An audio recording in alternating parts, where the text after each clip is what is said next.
Je vous préviens, je suis très en forme. Et j'espère que vous aussi. Bien. Que tout le monde se le tienne pour dit. Nous sommes en forme, tous. Très en forme. Et je suis très heureuse, évidemment, parce que vous retrouvez, chers amis écologistes, c'est toujours une émotion particulière. Vous aussi, non, de vous retrouver entre vous? Évidemment. Et c'est également avec beaucoup d'émotion que je tiens à saluer la présence ici à nos côtés de nos compagnons, de nos compagnonnes de route, de galère et d'espoir, que je vous demande d'applaudir très fort. Lucie, lève-toi, salut.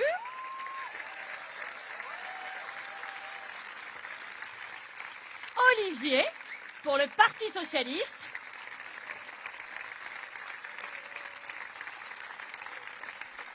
Igor, pour le Parti communiste. Clémentine, pour l'après. Benjamin, pour Génération S. Thierry, pour Place publique. Sophie, pour Debout. Et Alma, pour la France insoumise, qui arrive dans quelques minutes. On peut les applaudir. Je suis extrêmement heureuse que vous soyez toutes et tous là.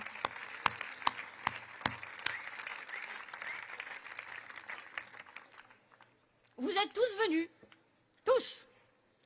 Et je veux vous en remercier parce que l'avenir du pays dépend de la capacité que nous aurons, toutes et tous ici, à trouver un chemin de coopération. Parce que, quoi que vous nous disiez, ou d'ailleurs que vous ne nous disiez pas tout à l'heure à la plénière, votre simple présence est déjà un signal très positif, envoyé à toutes celles et ceux qui comptent sur notre camp politique pour être à la hauteur de l'histoire qui s'accélère.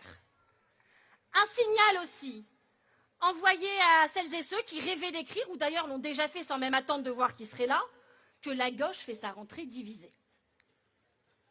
Et à chacun d'entre vous, chers partenaires, je veux le dire, mais je crois que vous le savez, mais je vous le redis au cas où, chez nous, vous serez toujours chez vous.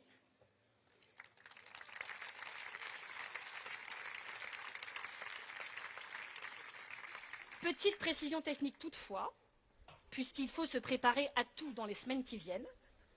Sachez qu'en cas de dissolution, les portes de notre local vous sont toujours ouvertes, mais que nous avons déménagé. Donc ne venez surtout pas au 10 rue des Petits Hôtels, mais on vous enverra notre nouvelle adresse, où, je l'espère, pourront s'écrire de nouvelles victoires collectives. Nous voici donc réunis à Strasbourg, une ville écologiste, et nous sommes très fiers de sa maire, Jeanne Barsaguian, et de toute son équipe municipale. Oui, Madame la maire.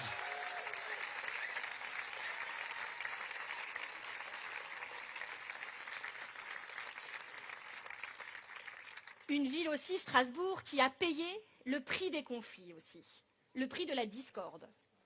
Depuis, en accueillant le Parlement européen, Strasbourg est devenue la preuve que l'humanité sait reconstruire après avoir tout détruit, se réconcilier après avoir combattu et avancer après avoir reculé dans la barbarie et dans l'atrocité. Oui, il y a à Strasbourg bien des leçons qui sont encore vivaces aujourd'hui. Il y a de grandes figures aussi qui peuvent et doivent nous inspirer. Je pense en particulier à ce jeune Allemand venu étudier ici, dans cette ville. Son nom, Goethe. C'est lui qui, au XIXe siècle, avait déclaré « On peut aussi bâtir quelque chose de beau avec les pierres qui sont tombées en chemin. » Je répète en regardant chacun d'entre vous, chers collègues, on peut aussi bâtir quelque chose de beau avec les pierres qui entravent le chemin. Au moment où les obstacles nous entourent, au moment où le pessimisme et le fatalisme nous menacent, Goethe nous rappelle l'importance de voir un chemin là où d'autres verraient une impasse. Il nous rappelle l'importance de l'imagination, de la détermination et de la capacité à construire. Il nous rappelle ce que devrait être la politique finalement. Non pas l'art de commenter ou d'attendre, mais la responsabilité d'agir ici et maintenant. La responsabilité, c'est ce mot dont je veux faire la clé de notre rentrée. La responsabilité qui refuse les dérobades, les renoncements, qui regarde en face les crises de notre temps pour y répondre. La responsabilité, ce n'est pas un mot abstrait. C'est ce qui fait la différence entre ceux qui détournent le regard et ceux qui prennent leur part, entre ceux qui fuient et ceux qui assument, entre ceux qui retardent et ceux qui construisent. Et quand nous regardons la situation politique actuelle, chers amis, le constat est clair. Nous sommes entourés de responsables politiques profondément irresponsables. Et je ne parle évidemment pas de ceux qui sont au premier rang, je parle bien de celles et ceux qui prétendent nous gouverner en ce moment. Ils sont irresponsables dans tellement de domaines que je ne sais même pas par lequel commencer. Allez, tenez, je vais commencer par leur irresponsabilité démocratique, par exemple. Ils n'ont tiré aucune leçon des Gilets jaunes. Aucune. Des femmes, des hommes, pourtant, se sont déplacés par centaines de milliers dans toute la France pour s'exprimer dans des cahiers de doléances, pour faire part de leur vécu, de leurs espoirs, de leurs peurs. Pourquoi? Parce que le président de la République leur avait promis de les rendre intégralement consultables en ligne. Et parce que, je cite Emmanuel Macron, il avait déclaré « Nous sommes un peuple qui n'a pas peur de parler, d'échanger, ni de débattre ». Bon, manifestement, il avait lui-même un petit peu peur, puisqu'il a bien enterré ses cahiers de doléances qu'on n'a jamais retrouvés. Et puis, il a décidé seul une dissolution pour, je le cite encore, donner la parole au peuple français. Et il a même dit que c'était, je le cite toujours, je ne l'ai jamais autant cité, c'était un acte de confiance de la démocratie. Il a dit ça, Emmanuel Macron. Il a dit ça avant finalement de faire exactement l'inverse de ce que les électeurs lui avaient demandé. Et puis à cette crise démocratique s'ajoute la crise économique.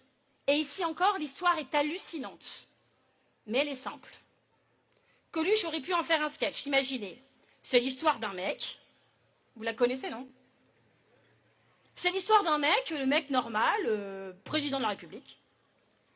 Et c'est l'histoire d'un mec qui, pendant des années, mène une politique de riches, par les riches et pour les riches.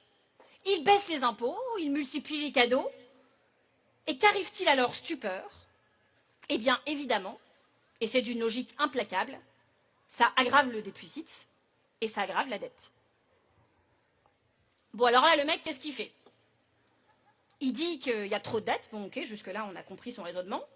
Mais au lieu de dire que du coup, il va agir sur la cause du problème et revenir sur la logique qui nous a amenés là, par exemple en mettant au hasard la taxe Zuckman, alors lui, non, pas du tout. Il se dit pas du tout ça, le mec. Lui, il nomme un Premier ministre et il lui demande de prendre son air le plus contrit pour expliquer que l'heure est grave et qu'il va falloir qu'on fasse tous des efforts. Mais pas les plus riches, hein. Non, tous les autres.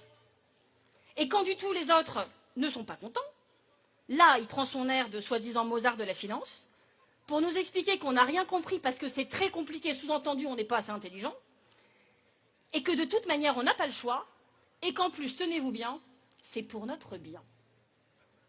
Et il croit vraiment que ça va marcher.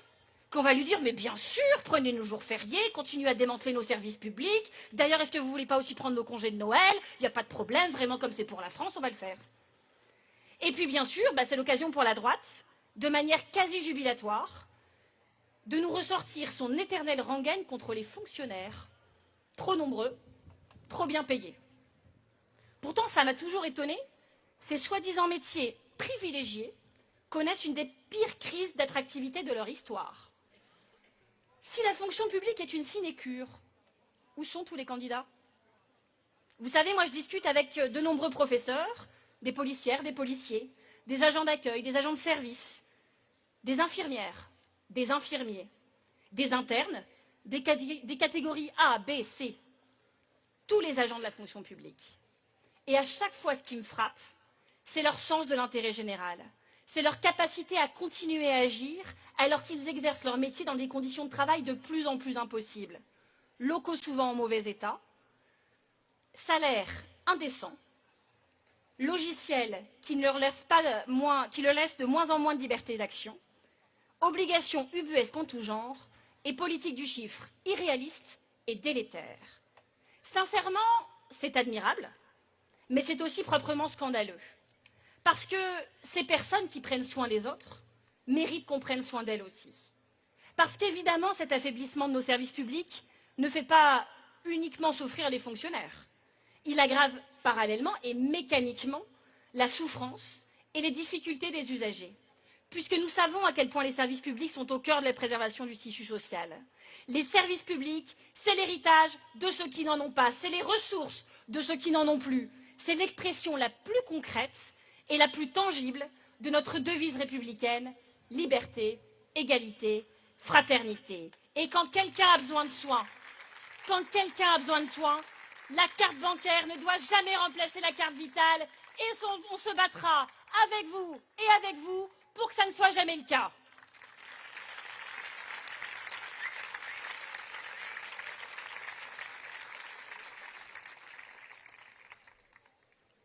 Mais l'irresponsabilité de ceux qui nous gouvernent n'aggrave pas uniquement la crise démocratique, ni uniquement la crise économique.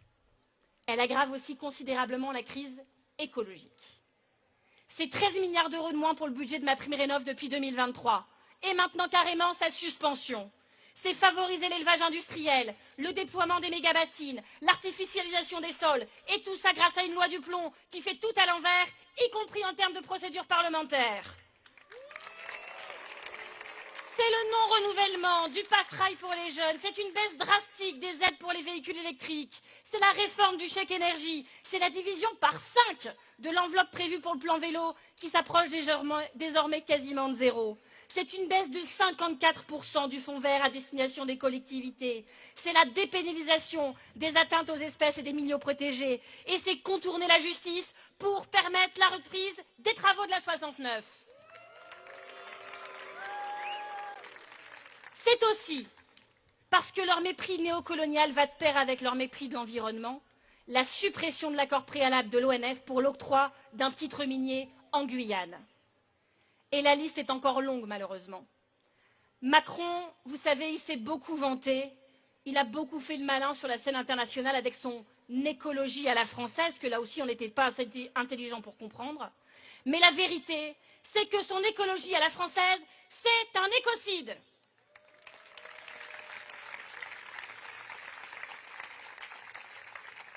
Et, mes amis, il est hors de question de les laisser s'en tirer à si bon compte.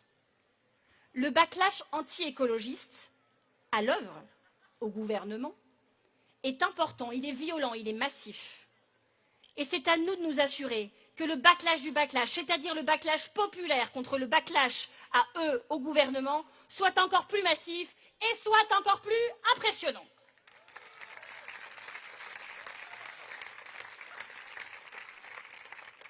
Donc vous avez compris qu'on allait être amené à beaucoup manifester, à beaucoup faire d'amendements, à faire de la grève, etc. Le mois de septembre va être émaillé d'ambiances en tout genre. Mais leur recul, non seulement on va continuer à les combattre, mais on va aussi les compiler. On va les donner à voir. Comment? On va mettre en place dans les prochaines semaines, avec les écologistes, et en lien évidemment avec nos groupes parlementaires, l'Observatoire des reculs écologistes. Tout le monde pourra contribuer à cet observatoire, recenser les reculs à toutes les échelles, dans le monde, en Europe, en France, dans nos régions. Là, je vois déjà des gens de la région Auvergne-Rhône-Alpes qui demandent le formulaire, et ils ne sont pas les seuls, dans nos départements, dans nos villes et dans nos communes. Et non seulement on va identifier ces reculs, mais on va évaluer et faire savoir leurs conséquences concrètes, avec des scientifiques, avec des experts, pour qu'à chaque mesure corresponde son impact concret et délétère sur le quotidien des Français. Démantèlement de MaPrimeRénov', par exemple. Combien de logements rénovés en moins? Combien de familles qui continueront à être confrontées à l'effet de passoire thermique l'hiver et de bouilloire thermique l'été? Dont la précarité énergétique sera aussi une précarité financière, aura des effets sur leur santé physique, sur leur santé mentale, sur la réussite scolaire de leurs enfants. Quelles émissions de CO2 ne seront pas évitées? C'est allé si vite que pour beaucoup de Français, ils n'ont même pas eu le temps de réaliser, ou même de s'y intéresser. On a juste voulu installer le match au gouvernement des lobbies 1, écologiste 0. Mais attendez, quand l'écologie recule dans les faits, ce n'est pas les écologistes qui perdent, c'est tout le monde. C'est la qualité de l'eau que vous buvez, c'est la qualité de ce que vous mangez, c'est la qualité de l'air de ce que vous respirez. Alors oui, on va dénoncer ces reculs pour que celles et ceux qui pensent pouvoir aller contre le bien commun et contre notre avenir commun vous regardent dans les yeux et assument leurs actes sans pouvoir vous enfumer sur leurs conséquences, pour que personne ne puisse dire « mais on ne savait pas ». Si, nous savons, nous voyons aussi, ces lois, vous les avez votées, ces mesures, vous les avez adoptées. Un vote, ça engage. J'imagine que c'est dur à comprendre pour un président de la République qui a bafoué les règles du jeu démocratique. Mais nous prenons le vote très au sérieux, n'est-ce pas? Par contre, moi, je doute du sérieux de ceux qui nous gouvernent. François Bayrou, il reprend ses causeries au coin du feu, initiées par Pierre Mendès France dans la 4e République. Seulement, avec François Bayrou, le feu n'est pas dans la cheminée. Il est dans nos forêts, dans nos régions. Et lui, il dit certes. Alors que des milliers d'hectares brûlent dans l'Aude, il nous gratifie généreusement de 45 secondes sur l'adaptation au changement climatique dans des vidéos YouTube lunaires. Et vous appelez ça un Premier ministre? Moi, j'avoue que j'ai de plus en plus de mal. Et pour voir un Premier ministre, qu'est-ce qu'il faut faire? Il faut regarder au-delà des Pyrénées, en Espagne. Eux aussi font face à des incendies. Et que fait leur Premier ministre? Ils proposent un pacte national pour l'urgence climatique. C'est pas très compliqué.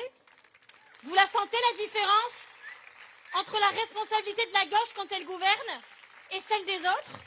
Ici encore, ce qui guide Bayrou, c'est pas l'avenir du pays, c'est son avenir à lui, à Matignon, qui dépend de la droite, de l'extrême droite et qui fait la danse du ventre en permanence à ces gens. Cet homme qui a tant de mal à se souvenir du passé quand il s'agit de Bétarame, mais qui pour le coup n'oublie jamais de penser à son futur, ça y a pas de problème. À tel point qu'on peut se demander si son unique travail au commissariat au plan n'était pas de préparer son plan à lui, son plan d'arrivée à Matignon. Un objectif si noblement atteint en se roulant par terre sur la moquette du bureau du président de la République. Mais en attendant, ceux qui sont roulés, floués, ceux qui sont surtout inquiets, c'est nous.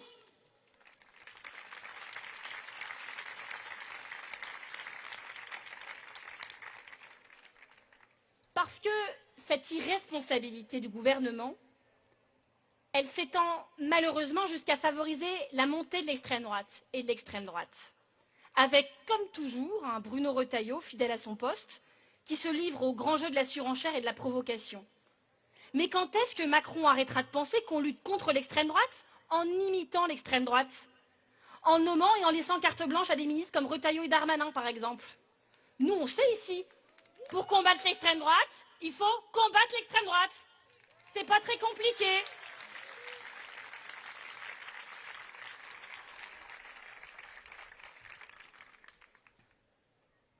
Bon, pour ceux qui étaient là à 13 h, et d'ailleurs pour ceux qui n'y étaient pas, tout ce que je vous explique depuis le début de ce discours fait écho au livre de Johan Chapoutot, Les Irresponsables. Son auteur, donc, c'est un spécialiste des fascismes, du nazisme, et il nous a expliqué comment les élites politiques, médiatiques, économiques ont permis l'arrivée d'Hitler au pouvoir en 1933 en Allemagne. Pourquoi? Parce que, comme en France à la même époque, il se méfiait davantage des réformes sociales, des congés payés, du passage à la semaine de 40 heures, des droits syndicaux.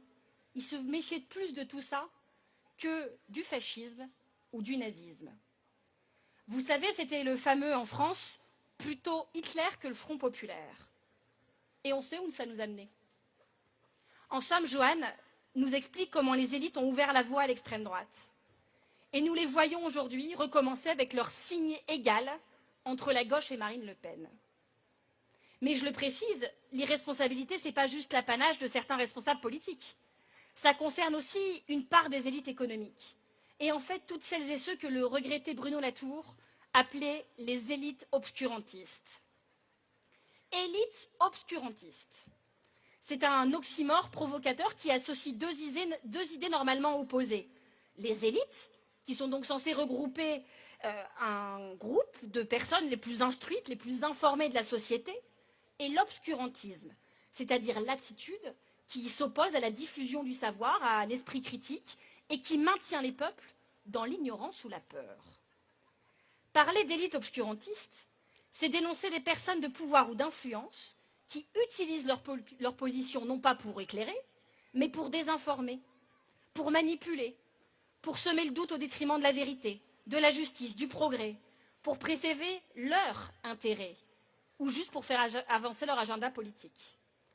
Ça va du ministre qui minimise les rapports du GIEC, aux chroniqueurs influents qui dénigrent systématiquement les chercheurs ou les militants écologistes au nom du bon sens, en passant par l'entreprise qui sème le doute sur la toxicité de ses produits malgré des preuves accablantes.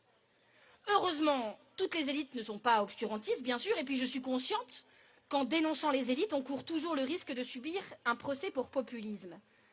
Mais je crois aussi qu'il y a justement, par peur de se voir accusé de populisme, une trop grande complaisance vis-à-vis de certains comportements. Et après avoir évoqué, à la suite de Joanne Chaputto, les irresponsables, j'aimerais vous parler des ingénieurs du chaos, de Giuliano da Empoli. Vous constatez que j'ai eu des lectures très sympathiques cet été. Il y analyse la montée du populisme et il dénonce la façon dont elle est nourrie et accompagnée par des experts, justement, qui agissent dans l'ombre et qui font notamment un usage particulièrement pervers des réseaux sociaux. Derrière chaque figure populiste, au premier rang desquels Donald Trump, se cache un certain nombre de spécialistes qui savent, eux, ce qu'ils font. Giuliano da Empoli analyse notamment la fameuse stratégie du flood the zone. C'est une technique qui consiste à balancer, il n'y a pas d'autre mot, tellement de désinformations provocantes, des fausseries, des manipulations, mais il y en a tellement que dans le lot, il y en a bien une ou deux qui passeront et qui, selon la formule consacrée, imprimeront dans l'opinion publique. C'est qu'un seul exemple de la manière dont se mène en permanence la bataille culturelle, mais ce que je voulais souligner, c'est à quel point nous avons pris un retard préoccupant. Et ça doit nous alerter, ça doit nous questionner. Parce que devant la montée de l'extrême droite, devant l'offensive assumée d'un Pierre-Édouard Stérin, devant la violence des raids numériques, devant la montée du masculinisme, nous sommes face à des gens qui, chacun à leur manière, chacun à leur niveau, nourrissent un chaos, une conflictualité que nous ressentons aujourd'hui dans nos luttes. Voilà à quelle ingénierie délétère nous sommes confrontés. Est-ce qu'on va se laisser faire ?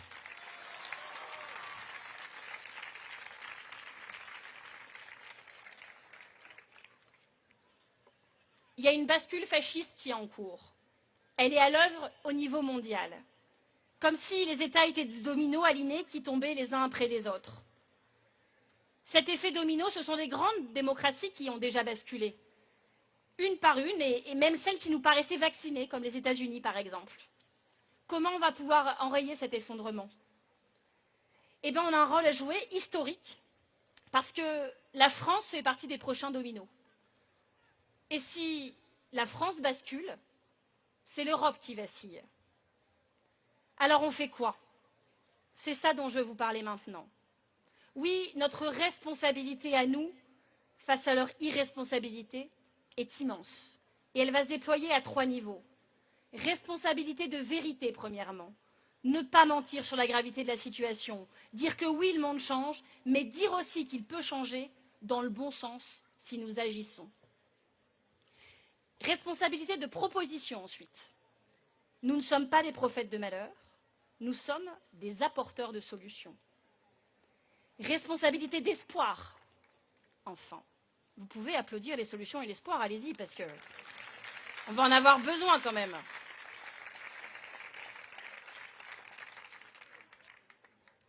Et donc responsabilité d'espoir, c'est-à-dire refuser le fatalisme, refuser la résignation, redonner confiance dans la politique, dans la démocratie, dans l'action collective, au niveau national comme au niveau international. Et là, je pense naturellement à la guerre en Ukraine. La paix ne sera pas le fruit d'une déstabilisation du pouvoir ukrainien, comme semblent le penser certains irresponsables politiques français. Il n'y a rien à attendre non plus dans ce domaine du président américain Donald Trump, qui a déroulé le tapis rouge au criminel de guerre Vladimir Poutine, sans résultat tangible, ni pour la paix en Ukraine, ni pour la sécurité des Européens, et qui a simplement offert un consternant spectacle d'une idylle sans deal.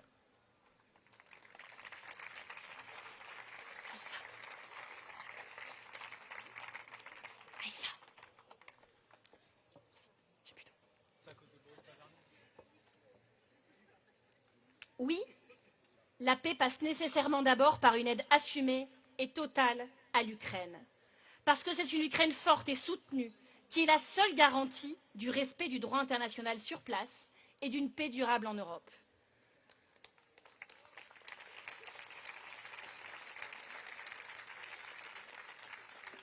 Le but de Poutine, c'est pas de conquérir le Donbass. C'est même pas de conquérir l'Ukraine. C'est de revenir à un impérialisme soviétique. Et c'est pas moi qui le dis, s'en cache même pas. C'était écrit noir sur blanc sur le t-shirt de Lazarov présent en Alaska. L'objectif de Poutine, c'est simple, c'est la fin de l'Union européenne. C'est la fin d'un modèle bâti sur l'état de droit, la démocratie, le respect des minorités. Celles et ceux qui déclarent ne pas se soucier de l'Union européenne sont libres de le faire, mais ils doivent assumer que dans ce cas, ils servent les intérêts des impérialistes qui souhaitent vassaliser l'Europe. Peut-être une convergence des luttes.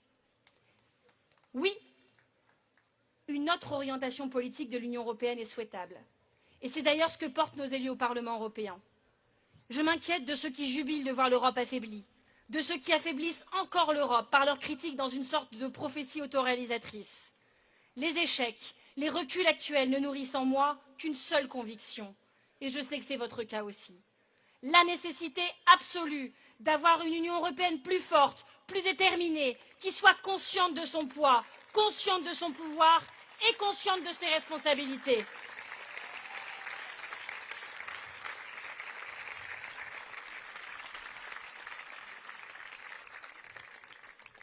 Et en parlant du rôle et du devoir de l'Union européenne, comment ne pas penser à ce qui se passe à Gaza, à ce génocide, à ces atrocités que nous laissons commettre dans une passivité criminelle.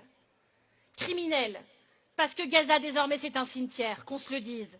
Un cimetière où l'on assassine, où l'on affame, où aucun statut, aucun droit n'est respecté, même les plus élémentaires. Les civils meurent, les enfants meurent, les journalistes meurent, personne n'est à l'abri. Et ça continue, encore et encore. Oui, ces atrocités depuis de longs mois sont devenues cruellement et tristement routinières. Nous, écologistes, nous refusons toujours de laisser s'éteindre en nous l'indignation qui nous étreint devant le sort des Palestiniennes et des Palestiniens.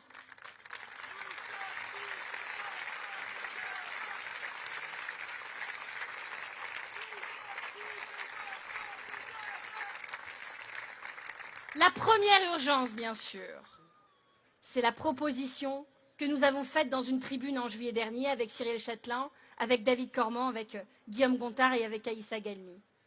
Il est de notre responsabilité, de celle de la France, de briser le blocus et de déployer efficacement des navires de la marine française pour livrer de l'aide humanitaire avec l'aide de l'Europe.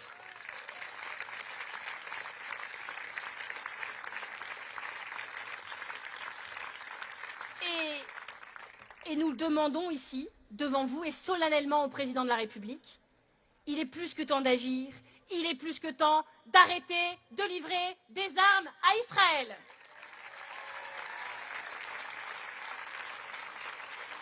Il est temps de mettre fin à l'accord d'association entre l'Union européenne et Israël aussi.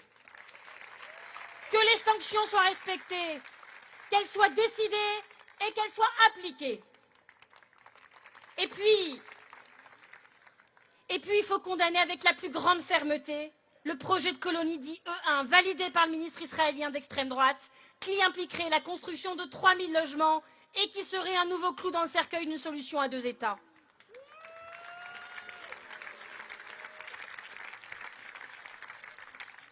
La France et l'Europe doivent exercer une pression claire, nette, continue pour obtenir un cessez-le-feu permanent, la libération de tous les otages et en finir avec le génocide en cours.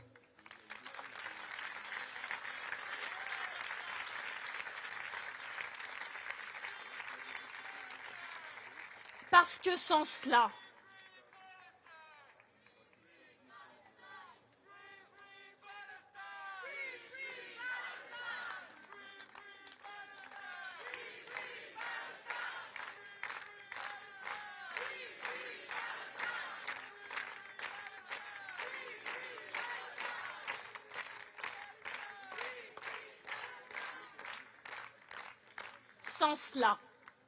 En quoi serions-nous à la hauteur de nos responsabilités? Sinon, comment la communauté internationale pourrait-elle prétendre défendre la justice et l'équité?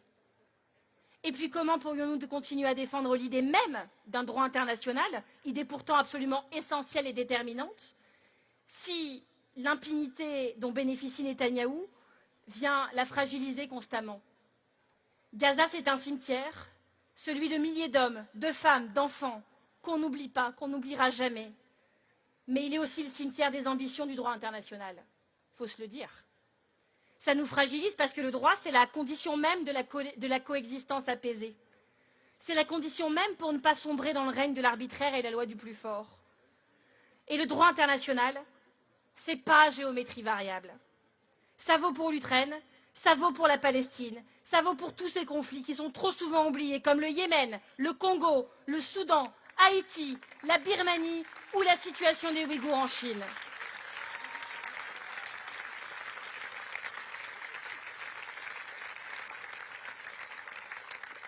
La justice, c'est pas un parti pris.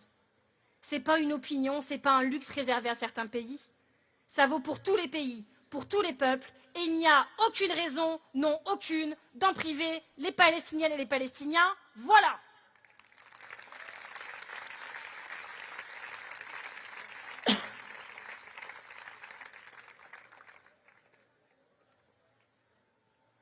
Vous l'avez bien compris, ce discours des journées d'été est placé sous le signe de la responsabilité.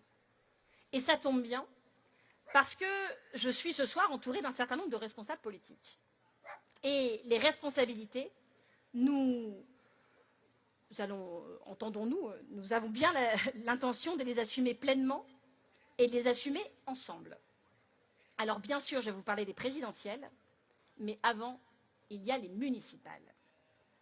Et au moment d'aborder ce point, permettez-moi de saluer et de dire à quel point nous sommes fiers, non seulement de nos maires écologistes, évidemment, mais de toutes leurs équipes, dans les villes, dans les villages du pays, qui font vivre l'écologie politique.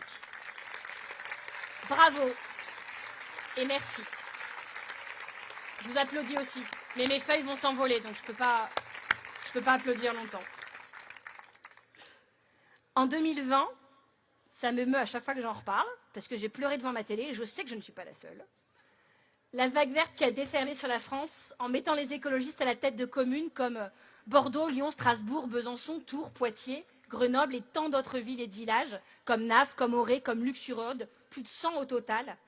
Cette vague verte, elle a symbolisé une envie de changement concret, local, durable, une aspiration à vivre mieux. Et on est tellement fiers de tout ce qu'ils ont accompli depuis. Oui, mesdames et messieurs, dans les communes écologistes, on améliore le quotidien et on protège les lendemains.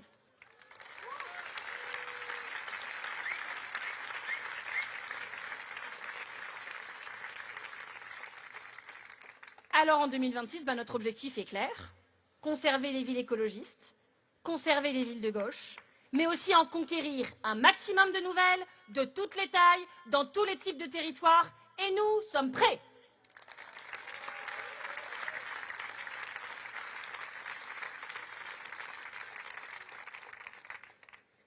Vous êtes prêts? Et le mouvement l'est aussi. On s'est préparé à vous accompagner, à vous soutenir très concrètement, à vous soutenir parce qu'on sait à quel point c'est parfois difficile, fatigant, éprouvant de s'engager sur le terrain. Alors dès demain, on va sortir un site de ressources dédié à toutes celles et ceux qui s'engageront pour l'écologie aux élections municipales. Vous y trouverez tout ce qu'il vous faut, notamment des supports de formation ouverts à tous nos sympathisants au sein de nos sites de l'Académie verte, des réalisations emblématiques aussi des actions municipales de nos élus, une sorte de bilan collectif de mandat, et puis un socle programmatique de 200 mesures que vous pourrez utiliser selon vos besoins et selon les besoins de vos territoires, parce que c'est évidemment vous qui les connaissiez mieux que n'importe qui, et que certaines sont adaptées plus ou moins à certaines strates de villes. Cette plateforme programmatique écologiste pour les municipales, elle est issue d'un travail collectif des commissions du mouvement, des élus locaux que je remercie. Et notre travail, il n'est pas abstrait, il est concret. Je dirais même qu'il est testé et approuvé. Il s'inspire et il prend ses racines dans un travail mené main dans la main à longueur d'année, avec des associations, avec des collectifs citoyens, et nous le mettrons à disposition de tout le monde. Vous avez remarqué, je n'ai pas dit à la disposition des adhérents des écologistes, parce que je suis consciente que tous les écologistes ne sont pas adhérents chez nous, et que très souvent, même dans les petites communes, et pas uniquement, il y a des listes citoyennes qui se montent, qui se sentent proches de nous, mais qui n'ont pas forcément envie de porter une étiquette politique pour des raisons que j'ai toujours et comprises et respectées. Eh bien, nous les accompagnerons quand même, si elles le souhaitent. Et ces militants-là, on souhaite qu'ils gagnent tout simplement, et pour gagner, il se trouve que nous avons des ressources précieuses, l'expérience accumulée lors des victoires passées. Nous avons la chance d'avoir des maires, des adjoints, des conseillers municipaux, des élus, des bilans. Et toute cette expérience, toutes ces idées, toutes ces réalisations, on ne va pas dire c'est rien qu'à nous. Voilà, on les garde pour nous, c'est secret. Ce n'est pas notre genre, déjà parce qu'on est partageurs. Et puis avouez que ce serait quand même dommage d'avoir des solutions, des idées, des propositions et de les garder pour nous.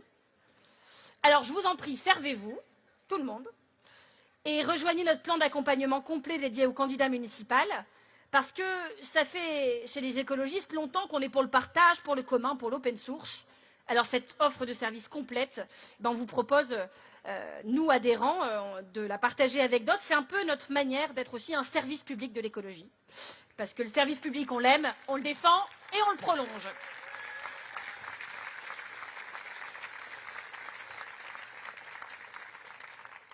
D'ailleurs, je mettrai toutes mes forces dans la bataille des prochains mois, évidemment, en me déplaçant, évidemment, partout en France, évidemment. J'irai soutenir les têtes de liste écologistes, évidemment. Mais je suis à l'entière disposition de toutes les listes menées par des partenaires, par des citoyens qui feront la demande et qui seront compatibles avec nos valeurs. Service public, je vous dis.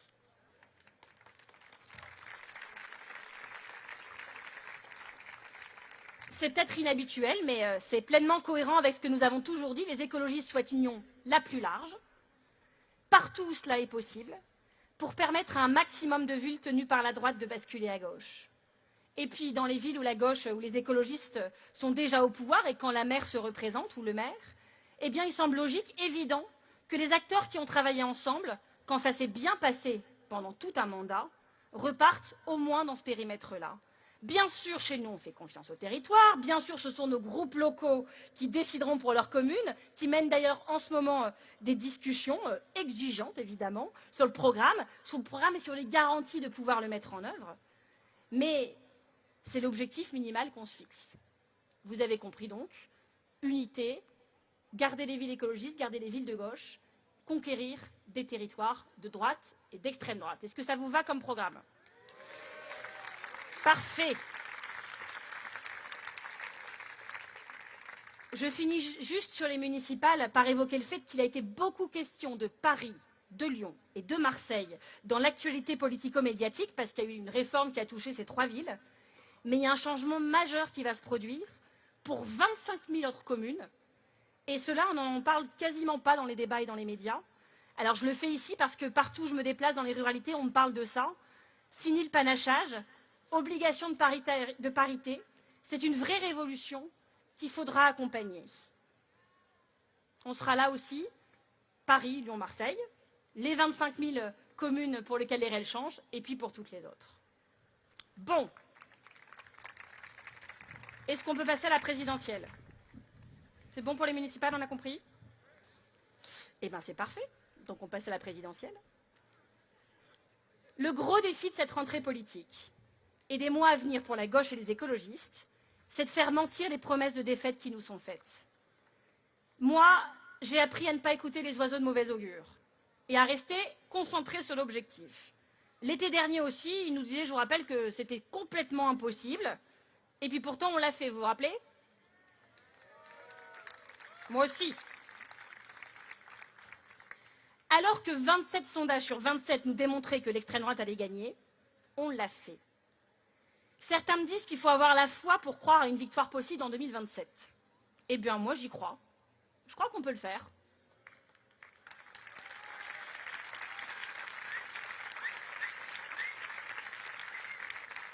Je n'ai pas dit que ce serait facile, hein, mais c'est possible. Et rappelez-vous que j'ai toujours sur mon bureau cette maxime que je vous propose, voilà, si vous voulez qu'on en fasse notre devise.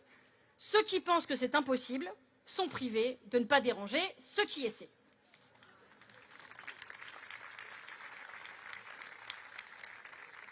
Le 2 juillet dernier, nous avons lancé le Front populaire 2027 pour préparer notre victoire commune avec celles et ceux qui étaient partants et ne demandent qu'à être rejoints par d'autres. Depuis, nous sommes au travail sur le programme, sur les conventions thématiques de la rentrée, sur l'organisation de la primaire en elle-même. Je pense qu'on a une plénière dédiée à ça, donc je laisserai vous expliquer. Je vous ai proposé une devise. Je vais aussi, service public de l'écologie oblige, vous confier 2 concepts écologistes qui s'avéreront très utiles à tout le monde dans les mois qui viennent. Le premier, je vous en ai souvent parlé, c'est le respect de la biodiversité. Qu'est-ce que ça veut dire? Qu'est-ce que ça veut dire? Ça veut dire très simplement que tout le monde doit être bienvenu à la primaire que le Front populaire 2027 souhaite organiser, de Raphaël Glucksmann à Jean-Luc Mélenchon.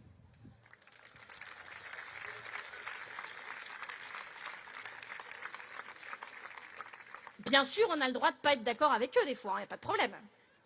On a même le droit de ne pas voter pour eux à cette primaire si on préfère quelqu'un d'autre. Mais on doit reconnaître, oui, qu'ils sont représentatifs de sensibilités de gauche qui comptent, parce que notre camp politique n'est pas monolithique, parce que c'est heureux, parce que nous en sommes fiers. Oui, nous sommes divers.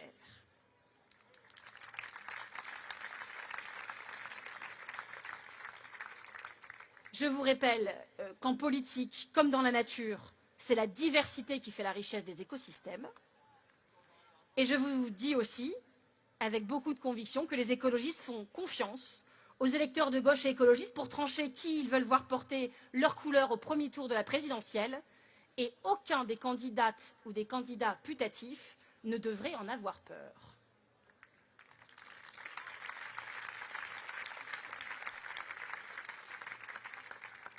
Second principe, je sais qu'il va vous plaire aussi, l'efficacité énergétique. Nous sommes face à 2 menaces existentielles, la crise écologique et la bascule fasciste. Combien de jours nous reste-t-il jusqu'au péril? Et dans chaque journée, combien d'heures disponibles pour le combat? Chaque heure, oui, chaque heure va devoir être utilisée à bon escient. Alors arrêtons avec les attaques personnelles, arrêtons avec les guerres picocolines, avec la commedia dell'arte, avec le gna gna gna, si tu mets un dissident là, et ben moi j'en mets un là, et puis comme ça on perdra, puis ce sera ta faute parce que c'est toi qui as commencé, non c'est toi. On en a marre, on n'a pas le temps, ça devient même indécent. Et quand je vous dis qu'on en a marre, je pense que nos électeurs aussi. Sérieusement, on leur racontera quoi à nos enfants? On leur racontera quoi pour leur expliquer qu'on n'avait pas tout fait pour empêcher ce qu'on savait qu'il allait arriver? Eh bien, moi, ce que je souhaite, c'est qu'on n'ait jamais à leur raconter parce qu'on l'aura fait, tout simplement. Attention aussi à une autre spécialité, les débats interminables sur des détails qui nous laissent parfois moins de temps pour convaincre les Français. Je vous donne un exemple. Je pourrais en prendre 50, et par ailleurs, c'est normal de débattre et c'est normal de trouver à chaque fois les meilleures solutions possibles. Organiser une primaire, ça pose 1000 questions. Où, quand, comment, ça coûte combien, qui se présente, qui vote. Je prends dans toutes ces questions-là une, par exemple, vote électronique ou vote physique dans des bureaux de vote. On a commencé à en discuter, mais franchement, on peut en discuter 3 heures, on peut même en discuter 3 semaines, on pourrait même en discuter 3 ans avec des experts. Il y en a qui vous diraient que le vote numérique, c'est un problème parce qu'il y a des gens qui n'ont pas accès à un ordinateur, à un smartphone. On vous parlait de fracture, on dirait que le vote physique, peut-être que les jeunes, s'ils avaient pu voter numériquement, ils l'auraient fait. Et il y aura plein d'arguments de tous les sens. Et par exemple, là-dessus, on peut faire simple. Moi, ce que je propose, c'est qu'on fasse les deux. Comme ça, ceux qui veulent voter dans des bureaux, ils vont dans des bureaux. Et ceux qui veulent voter sur un ordinateur, ils votent sur un ordinateur. On va toujours trouver des solutions.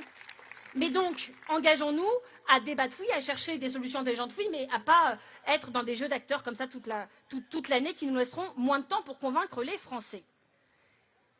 Tout le temps qu'on dégage, c'est très simple, on pourra efficacement l'investir ailleurs.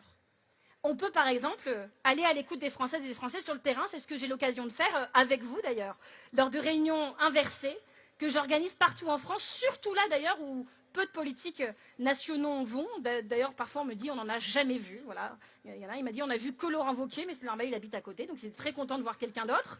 Et donc, je vous en prie tous, allez partout sur le territoire, parce qu'il y en a qui vraiment, c'est dur. C'est des réunions où on prend le temps de se taire et d'écouter. Et puis, c'est des réunions, voilà, c'est des réunions, mais c'est aussi parfois des déplacements, des des immersions pour apprendre, pour se familiariser avec des sujets qu'on connaît mal, pour se mettre à la place des gens. C'est ce que j'ai eu l'occasion de faire à Lorient avec mon ami et député Damien Girard, avec des marins-pêcheurs en passant une marée sur un langoustinier. C'est ce que j'ai fait aussi cet été en estive sur les plateaux du Vercors dans la Drôme avec Marie Pochon et un éleveur de brebis confronté au loup. Écouter, apprendre, apprendre à écouter en somme. Ce que les gens attendent de nous, ce ne sont pas uniquement des propositions, c'est une évolution profonde de notre posture, une capacité à écouter ce qu'ils nous disent, à partager même très fugitivement leur vécu, parce qu'il y a des choses qu'il faut vivre, les vivre pour mieux les comprendre et ensuite pour mieux les défendre. Ça vous va comme méthode ? Parfait. Maintenant que je vous ai donné quelques conseils collectifs à la disposition de tout le monde pour qu'on puisse gagner, mais j'attends avec impatience les propositions de tout le monde parce que tout ça est un travail d'équipe. Vous avez compris que le collectif aurait tout notre soutien, précision importante quand même, mais ce que je voulais vous dire aussi, c'est que les écologistes n'ont pas juste vocation à être les gentils organisateurs de l'Union. On va continuer à le faire, je vous rassure. Mais évidemment que notre mouvement compte bien faire en sorte que l'écologie soit représentée comme offre politique dans la primaire qui s'annonce. Et croyez-moi, nous le ferons, notre congrès, nos instances l'ont confirmé de manière assez unanime, mais autant vous le dire tout de suite, nous n'irons pas pour faire de la figuration.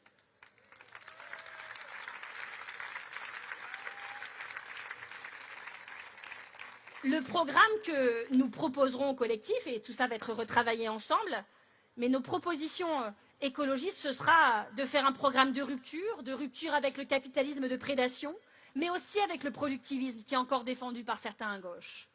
Un programme nourri par le travail de nos parlementaires, de l'expérience de nos maires, de l'engagement de nos militants. Un programme pour l'écologie, un programme pour la justice sociale, pour la jeunesse, pour la culture, pour l'avenir de nos enfants. Un programme pour le droit à la santé, pour une vie digne, saine, un programme résolument décolonial, un programme antiraciste et un programme féministe.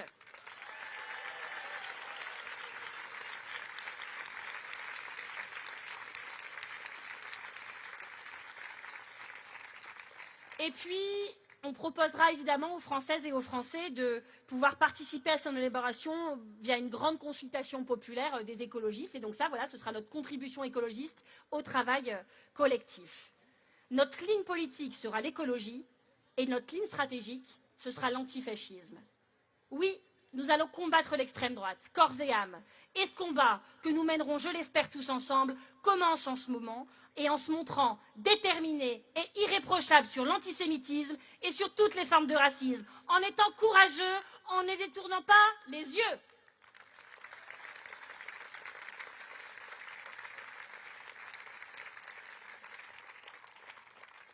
Et puis on combat l'extrême droite aussi en s'occupant, en tenant compte, en parlant, en proposant beaucoup de choses concernant les inégalités territoriales. Pas comme le candidat Emmanuel Macron, parce que alors lui, dans sa campagne 2017, il avait même promis un nouvel acte de la décentralisation et même un pacte girondin. Et puis, comme tant de promesses, celle-ci a été trahie. Je vais vous parler dans notre livre, Quand le parisianisme écrase la France, de Francis Brochet, qui évoque un sujet important. Il y a dans notre pays une concentration des pouvoirs politiques, économiques, culturels, administratifs et médiatiques à Paris, ce qui se ressent jusqu'à la carte nationale des infrastructures ferroviaires. Résultat, quand tu n'y vis pas, tu as l'impression que tu ne comptes pas. Et ce n'est pas juste un sentiment. Cette inégalité, elle tient parfois à des contextes sociaux, économiques, indépendants du parisianisme. Un exemple tout simple, moi je suis née et j'habite à Hénin-Beaumont, et bien le jour de ma naissance, alors que je n'avais encore rien fait, j'avais déjà 5 ans d'espérance de vie de moins qu'un Parisien. Parce que je pouvais respirer et retrouver, reconnaître à l'odeur de quel sens venait le vent, en devinant le site Céveso d'où je sentais les effluves, parce qu'il y en avait de tous les côtés et qu'ils n'avaient pas les mêmes odeurs, parce que le système de santé y est moins doté, parce que l'environnement chez moi n'est pas aussi protégé qu'ailleurs, parce que le mépris territorial, oui, ça existe, et ça a des conséquences très concrètes, comme des années de vie en moins. Il y a des injustices territoriales, et puis tout le monde le sait ici, mais il y a aussi normalement des politiques publiques. Et normalement, les politiques publiques sont là pour les compenser. Et bien en France, c'est l'inverse. Exemple, le ministère de la Culture, qu'on soutient, combien ils dépensent par an et par habitant pour l'Île-de-France? 195 €. Et si vous n'êtes pas en Île-de-France, 24 €. Si on étend à l'ensemble des crédits culturels, pour un Parisien, 801 €, pour un habitant du Doubs, 27. Les politiques publiques devraient redistribuer, y compris entre territoires.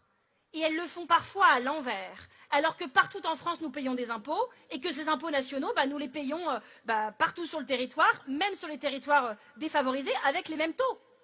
Alors pourquoi on ne récupère pas autant, et pourquoi même c'est les territoires les mieux dotés qui récupèrent le plus? Autre exemple, en France, en moyenne, il y a un taux de 50 pédiatres pour 100 000 habitants. À Paris, 279. Et je ne vous dis pas dans la Creuse ou en Corrèze. Comparez le nombre de médecins, toutes spécialités confondues, à Paris et en Seine-Saint-Denis, vous ne serez pas déçus. Dans le domaine de l'éducation aussi, on sait bien que trop souvent, c'est en province que les classes ferment, que ce sont dans les sous-préfectures que les tribunaux sont supprimés. La situation, elle ne s'améliore pas, elle régresse. Et je le dis en précisant bien que dénoncer le parisianisme, c'est pas faire du populisme anti-parisien. Moi, je tomberai jamais là-dedans. Oui, à Paris aussi, il y a des difficultés, il y a des poches de pauvreté. Se loger, c'est de moins en moins accessible. Il est de plus en plus difficile de trouver des médecins qui ne pratiquent pas de dépassement d'honoraires. Vivre à Paris, oui, ça pose d'autres difficultés. Et ça tombe bien, parce que la prochaine équipe de David Béliard compte bien y remédier.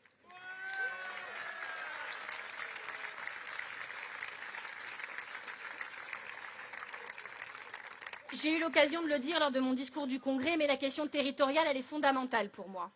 Et je tiens à ce que nous puissions nous adresser à chacun d'entre eux dans leur spécificité, parce que les réalités des littoraux ne sont pas celles des territoires de montagne, ne sont pas celles des bassins miniers, ne sont pas celles des quartiers populaires de zones urbaines, et ne sont pas celles des territoires dits d'outre-mer. Et puisque nous parlons des territoires dits d'outre-mer, je tiens en particulier à saluer la présence demain, parmi nous, de Christian Tan, qui a tant fait pour la cause de son peuple de Kaniki, Nouvelle-Calédonie. Et avec lui, chez les écologistes, nous le réaffirmerons, nulle solution politique ne peut se construire sans les peuples, sans le peuple kanak, qui doit être respecté et libre de son destin.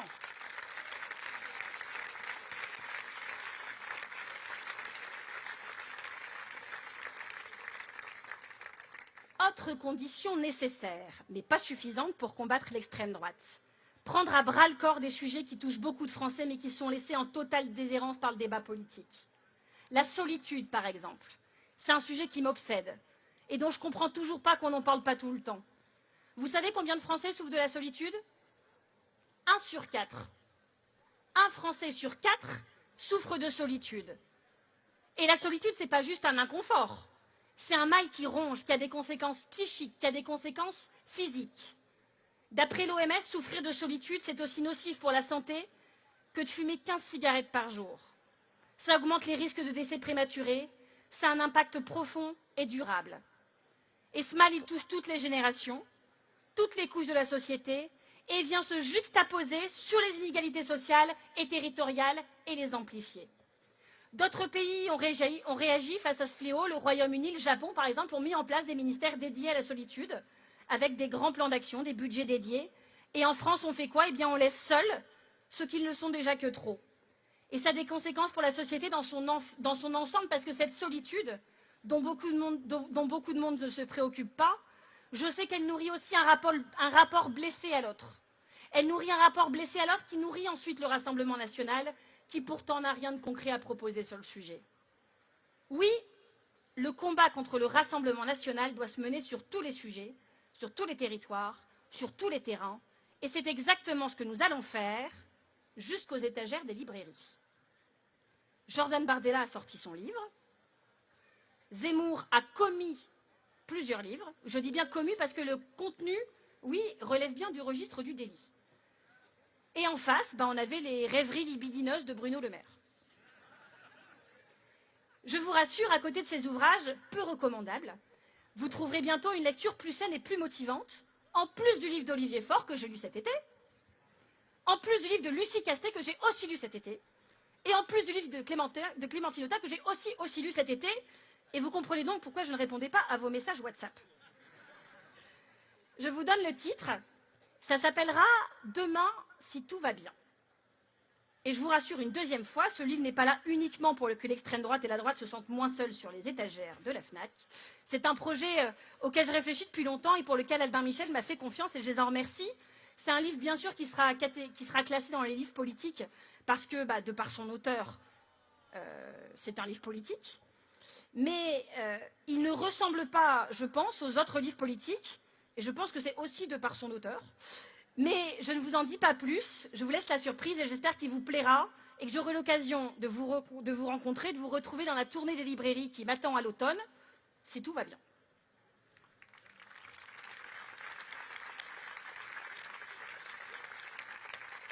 Et puis, combattre l'extrême droite, c'est aussi apporter des solutions aux gens, aux prix qui flambent, aux parents racisés qui me disent avoir peur pour la sécurité de leurs enfants, à cet agriculteur au bord du suicide qui appelle à l'aide, à cette maman d'une jeune fille de 8 ans qui se demande si elle a bien fait de faire un enfant, tout en culpabilisant de se poser cette question. Ces colères, cette détresse exigent de notre part un travail de fond qui doit être permanent. Je vous ai déjà annoncé que demain sortira, si tout va bien, notre plateforme programmatique pour les municipales, qu'en septembre, nous serons sur tous les fronts des mobilisations qui émailleront la rentrée, mais je vous annonce aussi qu'en octobre, les écologistes sortiront un plan écologiste pour la sortie de crise. Ce plan de sortie de crise, nous y travaillerons en lien avec les groupes parlementaires qui portent déjà de nombreuses propositions, mais il sera aussi là pour montrer que, conformément à la formule de Goethe que j'évoquais au début, nous sommes capables de dessiner une voie, de tracer un chemin, même quand les obstacles semblent s'accumuler. Et dans ce travail énorme, je tiens aussi à signaler celui que nous conduisons depuis des mois au sein du pôle projet, qui planche sur des carnets de doctrine. Ce pôle associe donc des forces vives du mouvement, des experts, des élus, des spécialistes, et puis des gens qui ne sont pas adhérents chez nous, mais qui veulent nous aider, des spécialistes de la société civile, des parlementaires aussi, puis des membres de la direction nationale. Et toutes et tous travaillent au réarmement intellectuel de notre mouvement, au service de notre projet politique et de tout notre camp. Ici encore, comme nous sommes généreux, et oui, nous sommes vraiment dans une optique de service public, l'esprit public, le livre de Clémentine Autain, ce travail sera mis à la disposition de tout le monde à travers des carnets de doctrine donc, qui seront progressivement rendus publics dans les semaines qui viennent. Et donc, je vais remercier évidemment celles et ceux qui travaillent d'arrache-pied, qui mènent des dizaines d'auditions avec des experts, qui nous aident à garder un temps d'avance. Et je crois que nous pouvons les applaudir.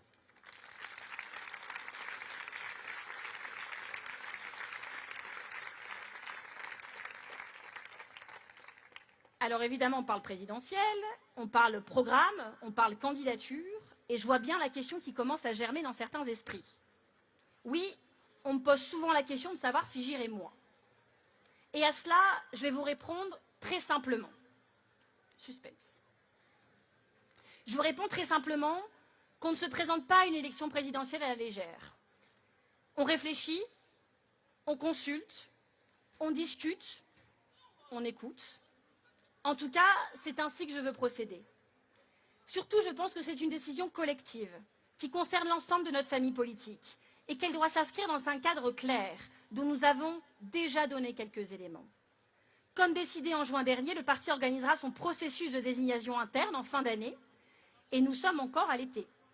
Donc c'est à l'automne que je rendrai publique ma décision, mais ça ne veut nullement dire que je ne suis pas prête à en discuter dès à présent, à cheminer avec vous, parce que quand je parle de décision collective, ça signifie très concrètement que oui, je crois aux vertus de l'échange et que nous sommes dans un lieu et un moment tout à fait approprié pour cela. Alors, si vous le souhaitez, parlons-en. Dites-moi ce que vous en pensez, pourquoi. Ça tombe bien, on est encore pendant 2 jours au même endroit.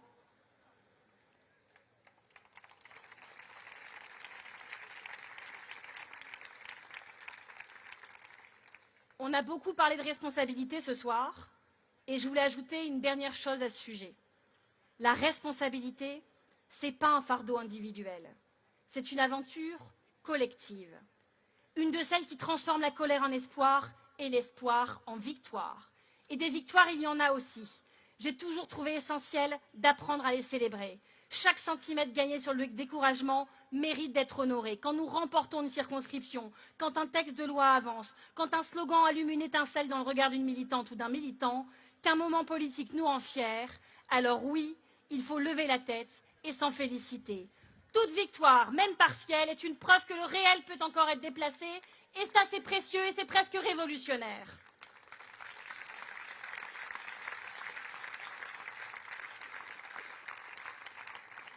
Voilà pourquoi je souhaitais terminer en vous rappelant ces vers de Goethe qui décrivent la tombée du jour, en soulignant malgré tout qu'au cœur du crépuscule, la lumière demeure.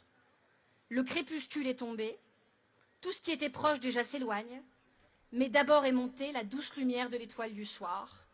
Tout vacille, incertain. Cette incertitude, nous la connaissons que trop bien. C'est celle des moments historiques, des temps où tout peut basculer.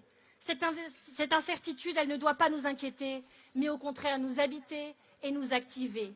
Oui, j'espère au moment de conclure ce discours très simplement que nous saurons nous montrer toutes et tous responsables, parce qu'on dit parfois que la politique c'est le pouvoir, mais moi je ne le crois pas. La politique c'est de la responsabilité. Le pouvoir c'est un privilège, mais la responsabilité, elle, ça oblige. Alors merci à toutes et tous, haut les cœurs et bonne rentrée!